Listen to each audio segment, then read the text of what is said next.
Today on Big Brother Rewind, the double eviction sends Boogie and Ashley home. But where does Frank's fate lie? Pandora's box makes a return, unleashing a second power of veto. And will Dan come clean to Frank about who really masterminded Boogie's eviction? All this and more on this week's Big Brother Rewind.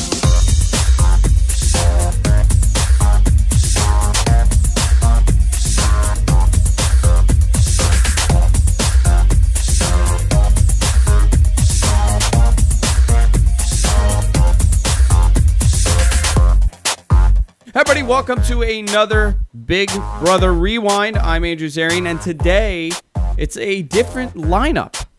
Of course, Suncast is here, as he is each and every week. How you doing, Suncast? John? Hi, how's it going? Oh, yeah, you're John. You're not Suncast on the show. I forgot. He goes by two names. Just whatever. Works for me. And just say, hey, you. And, of course, we got Mr. Coleman himself. How you doing? Good. I'm glad to be back. One of my favorite topics, of course, is Big Brother.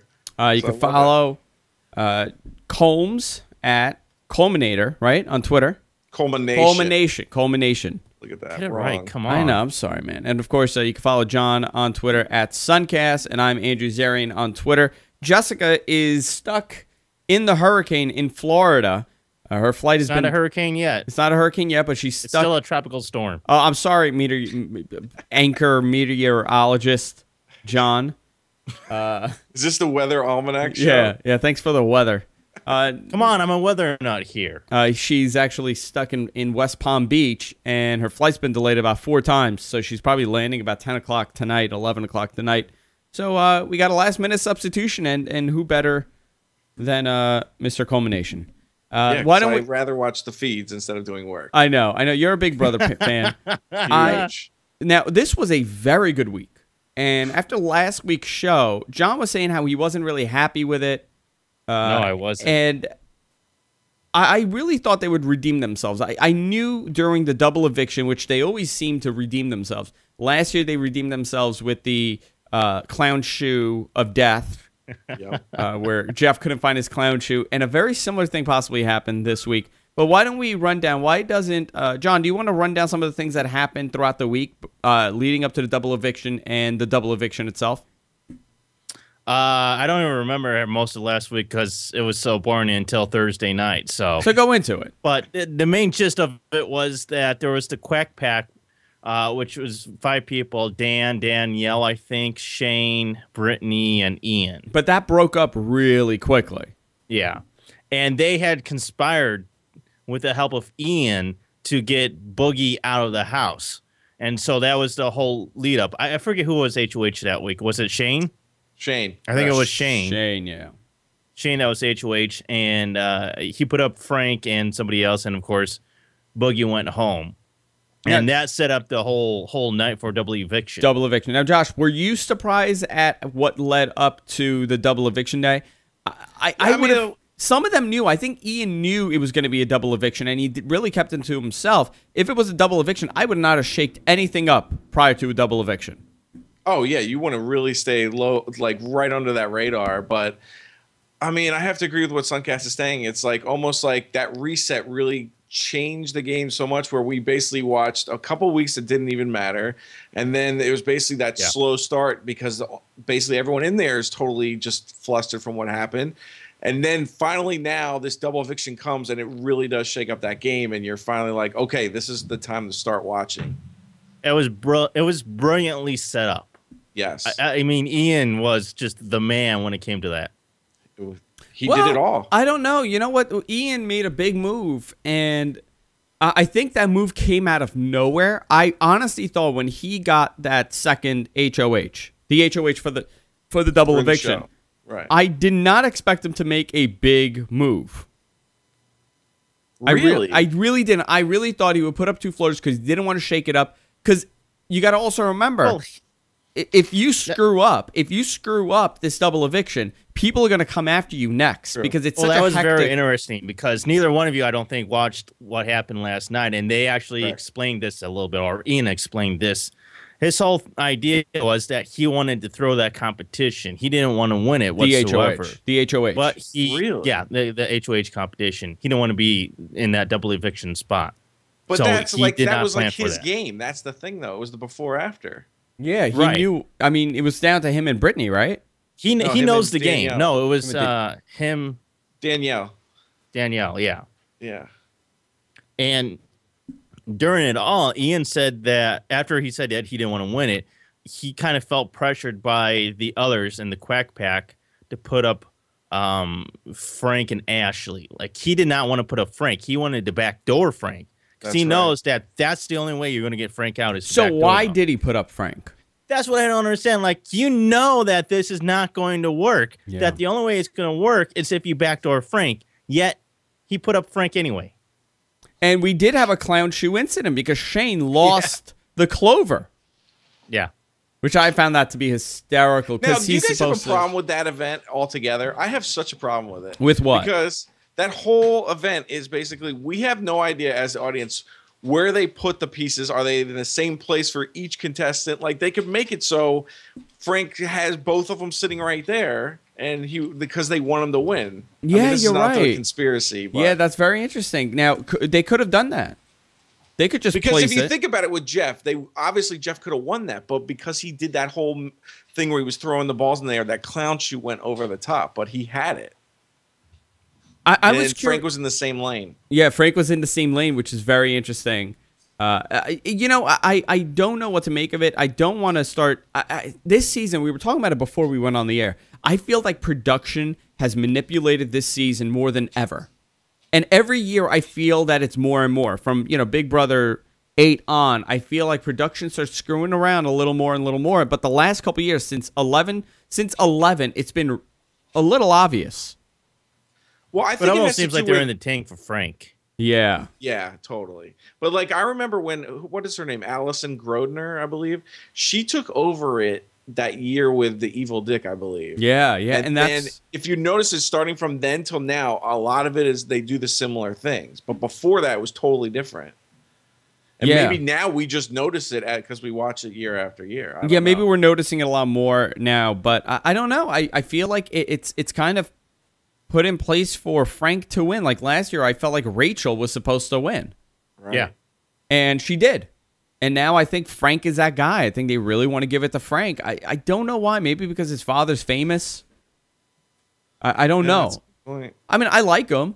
I think he's a good player, don't. but I do don't like like him. Frank. You don't? Why? He bugs me. Why? His hair? Why?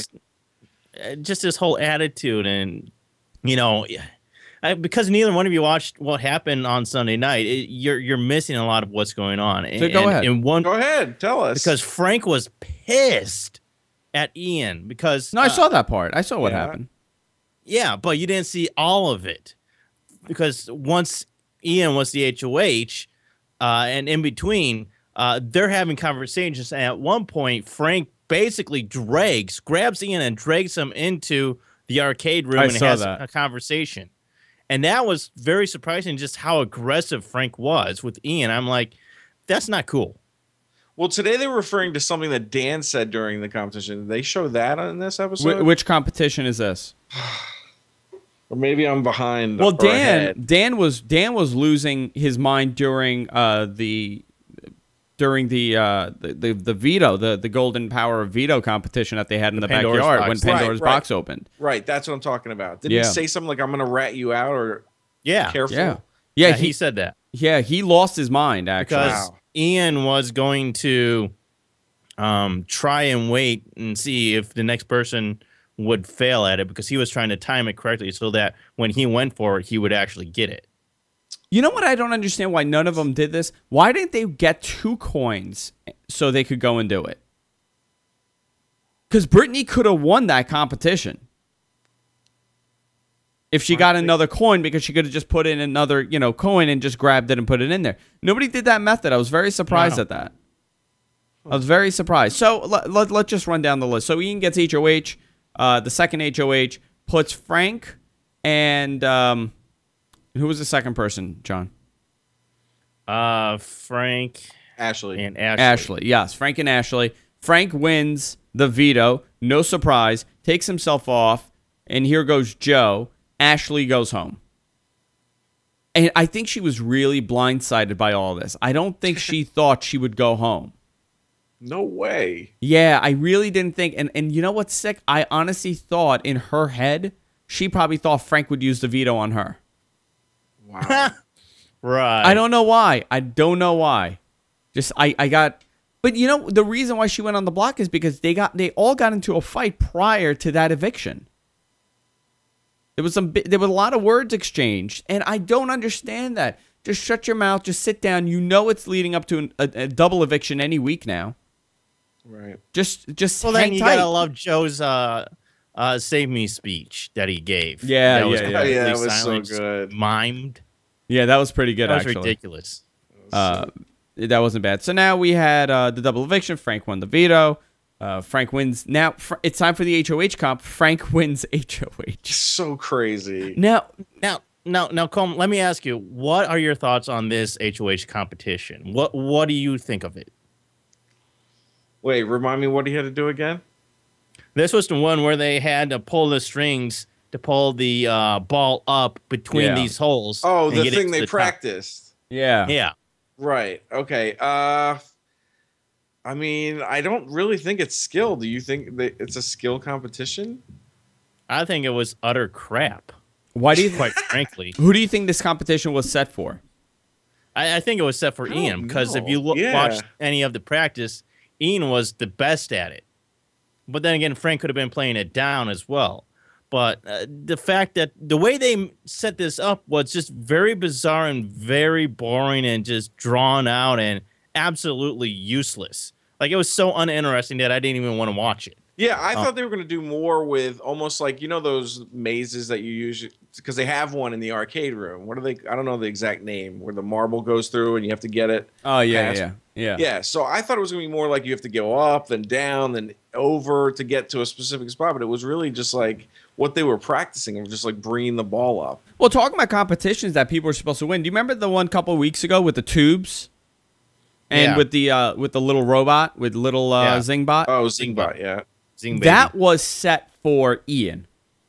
That competition was strategically made for Ian to win because he was the only one that understood the logic behind it. Yeah. So I think a lot of these But this competitions whole are thing set was for it. just the way they did it. It was so unnecessarily long. Yeah. Like, first you have this one board that you each go and see what number you get. Highest number is plays last, so you don't have to play as many people. Frank, of course, draws the lowest number, so he has to play everybody, and somehow miraculously beats everybody. Right. And it was just so drawn out and boring that it's just like, whatever. Especially if you're a live feeder, you already know all the outcomes, so it's like, why do you want to sit there for 10 minutes watching this crap? Yeah, I don't know. You know, I some of the competitions are great, but some are awful. So Frank wins. This would have been fine, but the problem is that they made this into a bracket, which didn't work very well. If they had just made this like a normal HOH comp where it was just the one board and the person with the highest number wins HOH, I would have been fine with that. But the fact that they make this a bracket where you had to go head-to-head with somebody else, and whoever you beat, you get to advance. Right. That, to me, seemed very unnecessary. They just made it longer. And the weirdest thing about it, do you remember, I don't know if either of you were watching, but the feeds were down super long. Oh my God, it was like 6 hours. 6 hours or something, and the internet was like going crazy over it. Now we spoke about this last week, but John, do we know how long the competition lasted exactly? No. Because we were speculating that it could have been 3 hours. It could have been 4 hours. Nobody knows because the feeds were down and nobody spoke about the time after No one that. spoke about it at all. That's what I don't get. Yeah. So I don't know. Bizarre. So Frank wins HOH. No big surprise. But who does he put up? If I was Frank, I would have. Well, I don't know. If we're talking about backdooring, maybe I would have put up Brittany and Shane. I honestly thought Brittany and Shane would go up. Really? Yeah. No, he was so against Dan, the whole Dan, because he thought Dan was the mastermind. Yeah, but I'm talking about the weeks leading up to this. And Dan is not really the mastermind. Well, we find that out. So Dan goes up. Dan and Danielle go up. Right. On the block. Danielle's having just a meltdown. Dan starts losing his mind slowly, and it was really obvious during the Pandora's box competition. So we finally find out what that cube is in the claw machine. Right. And the claw and the little, which was really cool. I do like the way they I thought that. Yeah, I actually thought that was a really interesting competition. I like that. What happened is Frank had the opportunity to do Pandora's box. Of course, he opens it like everybody else. Yeah. And inside are a Right, so whole let me bunch of interrupt. boxes Let me with interrupt dollar right there. amounts. They all sit there and they debate if they're going to open it up. Yeah. I really want to see someone say, no, thank you, and just put it down. Yeah, and the fact is, you could tell that it was kind of like rehearsed, and they were telling him what to say, because he was saying things out loud. He's like, well, if I open it on one hand, I don't want to necessarily screw up my nominations of getting Dan out. I don't want to do anything that's going to jeopardize And that. then they cut to him. And then he opens it anyway. Well, did you see how they did the cut for that? It was really not that great because No, it was terrible. It was at a different time. It was like 20 minutes later, right? Yeah, Didn't the cut yeah. seem like it was really out of place? Because he's standing there and he's looking at the screen and he goes, well, I know if I open Pandora's box, something bad could happen. It could change my nominations. And then, like, as he's about to start some other sentence, they cut him and he goes, I'm going to open it. Like, Yeah. you had this entire thought process, and then your immediate reaction was, I'm going to open it. So he opens it, and there's a bunch of these balls in there, and each of those boxes, and in those boxes, it's a dollar amount. And he could win up to $10,000. So there's he gets 3 chances. The first time he opens it up, but if he uses this, if he does it, he has to stay in the Pandora's box for an hour. Right. First time he gets like $1 something. Second time he gets like $5. He gets like $3. The third try, he gets $333,000. No, he wishes $3,333.33. Yeah, so he gets about $3,400. The bad part of Pandora's box is that the remaining people in the house get to compete in the Golden Power of Veto competition. And they're looking. He even gets a golden ball veto. Yeah. So what they do is this was sort of set up for Dan to win too. You think so? Yeah, this was Dan's to lose because if he had won the veto, he could have saved himself. So so they're all looking for the house for coins because it takes 50 cents. Yeah, to they use the basically they're up on the roof and they're throwing all these balls over, and inside the balls are coins. Is changed that you have to use in order to use the claw machine. And Dan and these balls are flying from the sky. Everybody's looking. Dan gets like 3 chances. He sucks at it. He can't get it. But he comes out after he goes the first time. He comes out and they're like, "Did you get it?" He's like, "Yep." And everybody goes inside. And they see, "Oh my God, no, he didn't get it. He's lying to us." And he starts acting like a dick. Starts yelling at people, starts pushing people. He really lost it. Brittany came really close. Didn't he like dive in the middle of 2 people looking for to Joe's change? leg? Yeah. Which was very weird. And Brittany and Joe got into it because Brittany was like grabbing onto his leg to get it. So Brittany goes in, uses it, comes extremely close, hits the edge, and falls down. And it's so the thing close. about claw machines that not everybody knows is that there's a box. Oh wait, we have the that foremost expert on claw machines today. I didn't know. Yeah. Well, I've done research into this. Please and wait, you can say it actually again. I set didn't it hear. for the strength of the claw and how many times it's going to pay out. So you can set it to pay out after like 20 tries. Really? 5 tries. And then you can also set the strength of the claw so that when it grabs it, even if it's set to pay out, if that is not in a good location, like if part of the prize is buried underneath another prize and you start pulling it, because the claw doesn't have enough strength to even pull it, you're not going to win. So it could have been set up. Yeah. Really interesting. Wow. It could have been set up for the 4th person to win. Which, yeah, that's amazing. I had no idea you could do that. Now Ian almost blew it, and Dan screwed it up for everybody. Dan could have possibly still won this because Ian got the coin, went inside, thought about using it, and said, "You know what? I'm gonna wait." Because I think Ian knew that possibly he might have known that like after a couple tries it's easier. So he waited. He went outside, and Dan's like, "Did you use it?" And he's like, "Yeah." So he's like, "Oh, I got a ball," and he goes in, and here comes Ian running inside to use his coin. if Dan had not said anything, Ian would not have gone inside. He could have gotten another ball and won. Yeah. Yeah. But it turns out he opened his mouth and Ian wins. Now, what are the rules? Do you have the rules? Nobody actually talked about what the rules are for this. I don't think it was ever mentioned as far as if he has to use it this week or not. If he gets but it sounds like it's that's shady. Yeah, it sounds like it's just for this week. And I don't like the fact that the way this sets up is that everybody knows that you have this extra veto, which is very bizarre. And this all took place before the veto competition itself, which is a little weird. But if you think about it and realize what some of the things that Dan said, because if you remember this whole past week, Dan was taking the heat for Ian for getting this thing organized to get Boogie out. And Dan was talking about in diary that Ian better, realize the heat that he's taking for the kid and that he better return the favor. So now Ian has this veto that Dan is probably expecting that Ian will use this on him. Yeah, you think he really thought that he would use it? I don't know, but I mean, the way it's set up is that you're expecting Dan to really go up to Ian and ask him if he's going to use this veto because he took all this heat for him. So now it's time for the actual POV competition, which we didn't touch on. Correct. Mm-hmm. And Jen won the POV. This was another interesting one. Yeah, and this was also, she only won because of a disqualification. Yeah. Because Dan disqualified himself, right? No. Yeah, it was how bad do you want a competition? Frank, yeah.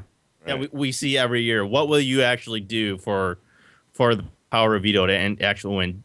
Dan gets set up for Dan. Solitary confinement for 24 hours.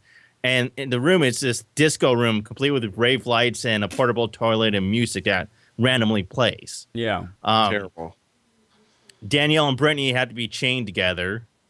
And I forgot who it was. For the rest of the week. I forgot who said that, but someone said that the reason why they chained is because they could take a shower together. Big Brother wants them to shower together. Yeah, I heard about that, yeah. So Jen gets slop for the rest of the season and has to burn all of her clothes. And the interesting part is Frank. Frank has to wear a costume for a week, cannot play in the next 2 HOA comps, has to have the chum baths, have a paint bath of some kind, but for whatever reason, he's disqualified. Oh, wait, no, he was disqualified for talking during the competition. Apparently, you could not talk during the competition, but he did, so he's disqualified. He was like talking out loud to himself, too. Yeah. Yeah. The competition, I don't know if we touched on, was sort of like a playoff that iOS game.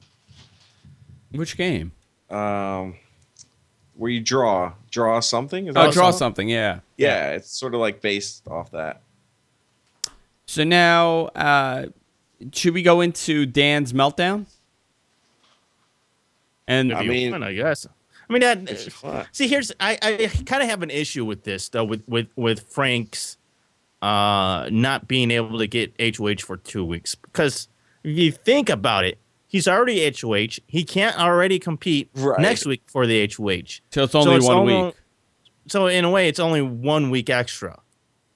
Because he can't compete. He's really next the week only anyway. person that could have done that question. Yeah. Yeah. Dan, at this point, calls a house meeting. No. He has his solitary confinement, and he has a lot of time in there to think about things and figure out. Okay. Because he's already starting to lose it, so now he's got this time all to himself to think about how to save himself and what he can do. And he does this crazy farewell speech.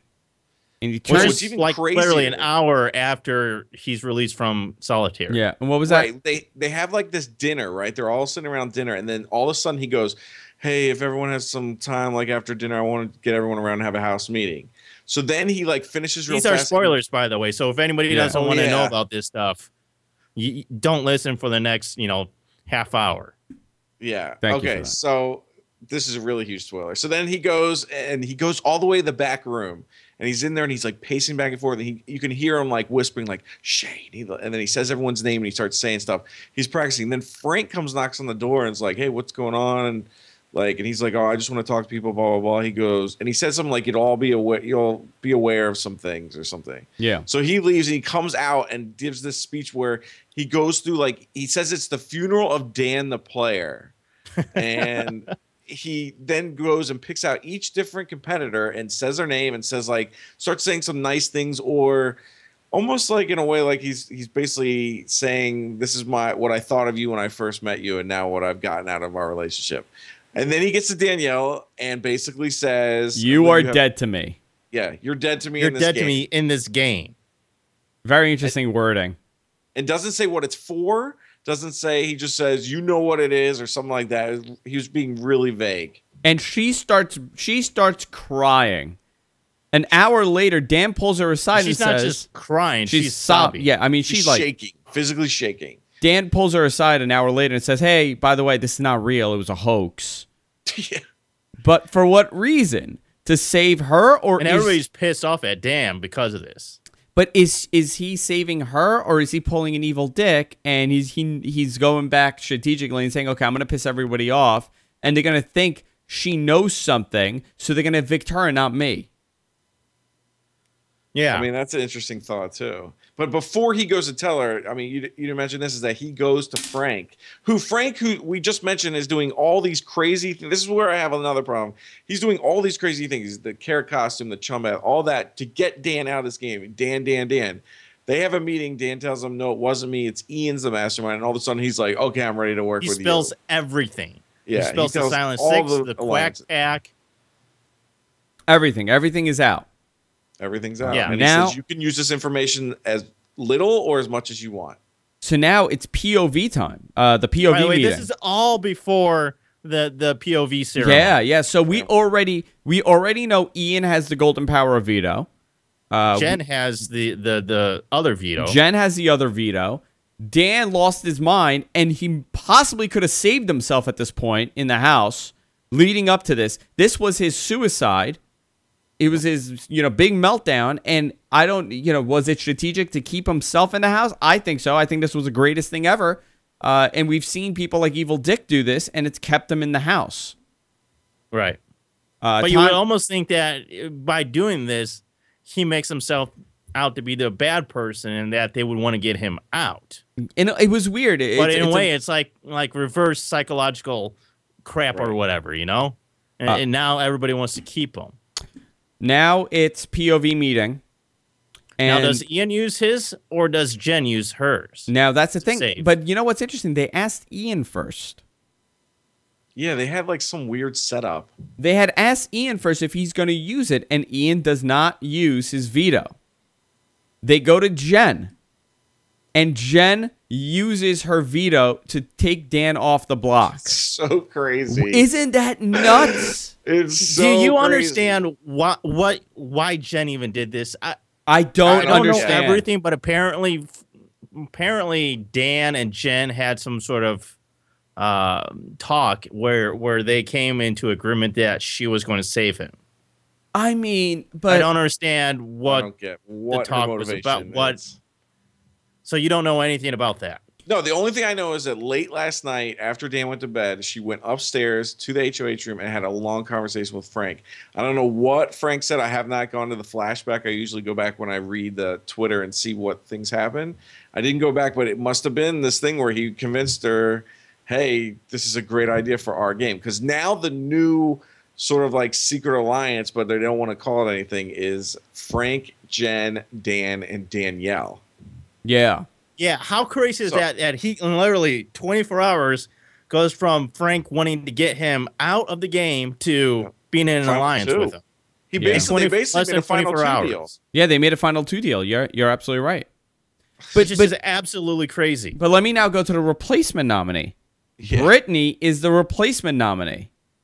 And there was a big throwdown following this between Frank and Ian at 12:59 p.m. today. So Frank and Ian went at it. Now, this is what I'm wondering. Can Ian use his veto on Brittany at the live eviction? Oh, I don't know. We'd have to check the rules.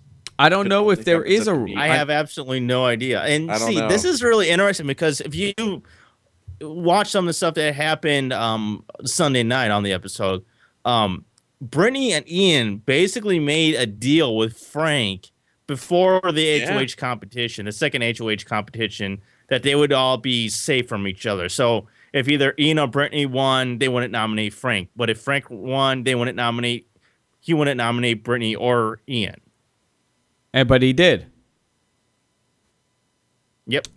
I don't know. He Now, did it at first, but now he renominated Brittany. So this is very interesting, and Brittany's pretty pissed off about this. Yeah, and Brittany will probably go home.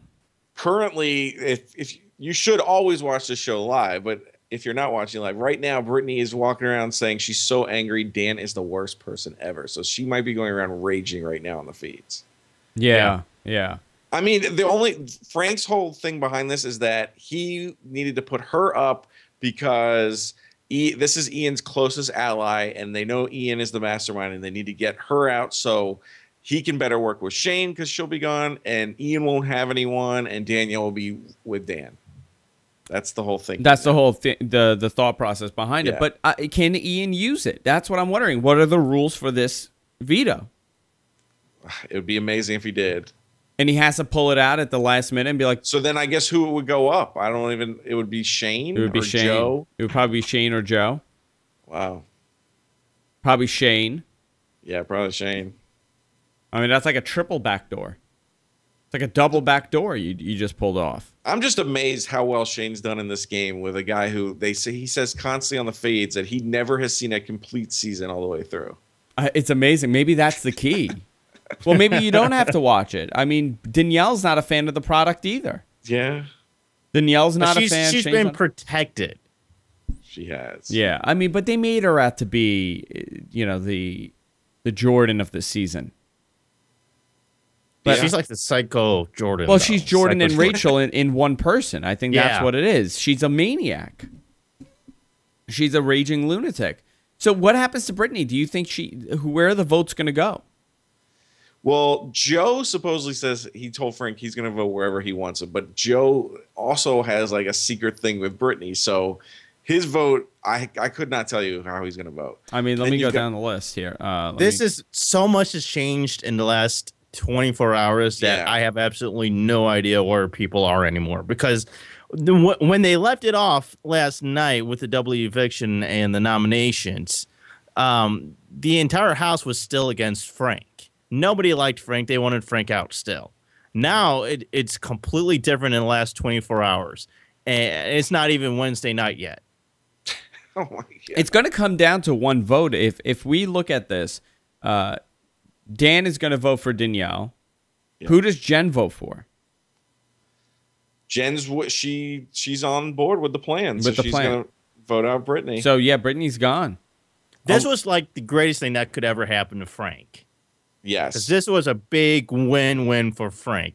Not only did he save himself, but he's also got a new alliance now. He does, but you also have to remember now Shane is sitting on the side now. Yeah. Yeah, if he wins HOH on Thursday, I think he has to put up Frank. Who, Shane? Yeah. He has to, but I mean, does he want to take the risk of him competing? Why not just backdoor him? That is true. I feel like that's the only way they're going to ever get him out of this game. That is because you don't want Frank to play in any other veto competition. Yeah, but I think for the rest of the season, every single freaking one. Aren't we at the point the rest of the season everyone plays every time, regardless? No, because we're not there yet. No, there's going to come a point though, and then he'll play in every single one. I'm trying to remember. Wasn't somebody banned from being in the veto comps as well? Oh, I thought. Yeah. It does sound familiar. Who was banned from the veto? I forgot. I don't know. I'm not sure if that. It's interesting because if I don't know, maybe Dan could win. I mean, it's interesting that Dan has made it so far because he was done early on. I mean, he lost so many people early on in the coaches when they were doing the coaches thing.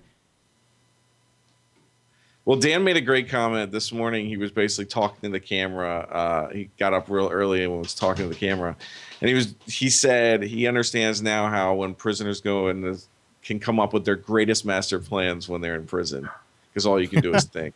Yeah. So there you go. I mean, I'm It's so amazing surprised. that the guy had nothing and now he's off the block and doesn't even have to worry. Like, unbelievable. It's a total turn of events for both Dan and Frank. I mean, but that was Frank- such a Hail Mary that he threw, you know? Yeah. And it stuck. It worked. Sometimes it does.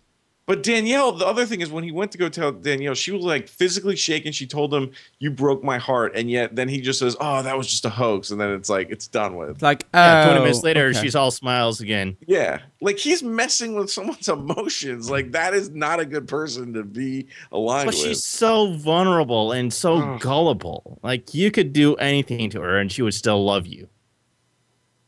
That's true. Very- yeah, I mean, if you you're can not tell watching, just from you all need the to stories watch. that she said in the past with her boyfriends, her dad. Ugh, that girl's a mess. But do you think she was lying about that? I have no idea. I don't think None she of was us- lying. there's no way to tell if if that's true or if she's just pulling that out of her ass. Oh, yeah, but do you remember? Did we discuss the letter from one of her friends? We discussed it, but we can't prove whether that's real or not either. One of her, like, supposed best friends wrote a letter to one of the Big Brother blogs and said what a liar she is, and she lies about everything. Really? Yeah, to the point that she was in a car accident when she was never in a car accident. It was somebody else.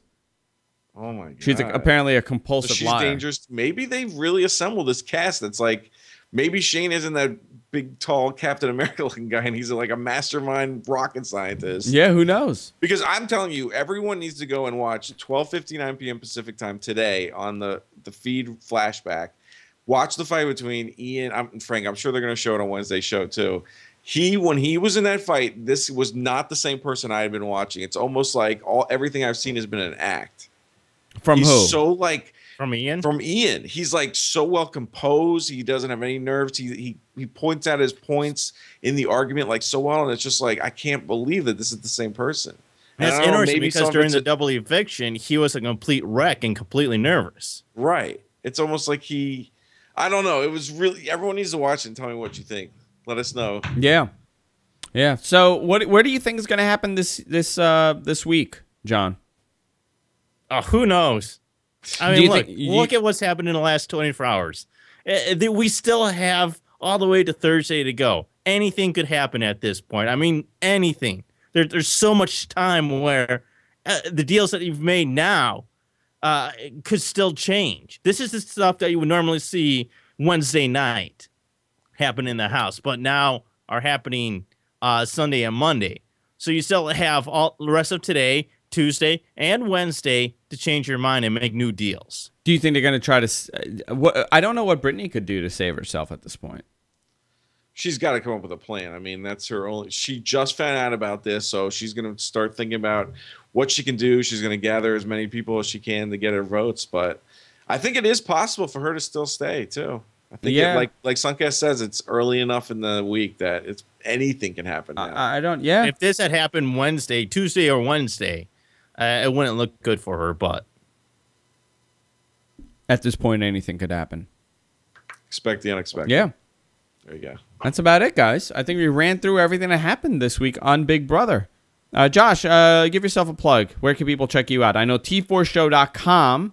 Correct. T4show.com. Twitter is @culmination. And yeah, those are probably the two best ways. When are you guys doing the show? Wednesdays, right? Wednesdays, but we did the show yesterday instead. Was it yesterday? Yes, we did the show yesterday instead because I am going, of course, to Seattle on Wednesday, and I will be part of Geek Gamer TV, one of the shows of GFQ Network, and we're going to be covering PAX Prime for everyone. So if you follow me on Twitter, you'll see every time we're going to be streaming every day and probably answering a bunch of questions. So very, very check cool. us out. John, how about you? Any plugs? you can follow me on Twitter @Suncast and my music blog website, Amadeus, AMADAIS.com. It's where I like to post a bunch of artists that you find on YouTube that are covering songs. A lot of them are wonderful that you would never see out in the mainstream radio or anything like that. I like to put them on a website so that everybody can actually discover this great new music. Very, very cool. And of course, you Really? can I'm gonna follow check me. that out. Yeah, it's a great site, actually. Really good site. Of course, you can check me out on Twitter @Andrew Zarian. Also, the GFQ Network's on Twitter @GFQ Network. If you miss any portion of this show, you can check it out on our website, gfqnetwork.com. We archive it within 24 hours. And that's about it, guys. So we'll see you all next week on Big Brother Rewind. Good night, everybody.